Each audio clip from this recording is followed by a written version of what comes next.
Samantala, puspusa na rin ang kampanya ng Bureau of Fire Protection sa iba't ibang sulok ng Maynila laban sa pagpapaputok at iba pang fire hazard sa pagsalubong sa 2025. Ang mga detalye sa ulat ni Boy Gonzales.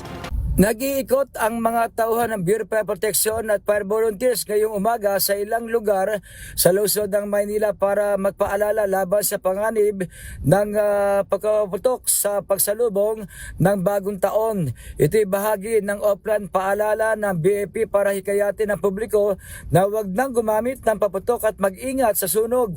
Partikular na inikot ng mga bumbero ang kanilang mga nasasakupan ng Paco Fire Station sa Maynila.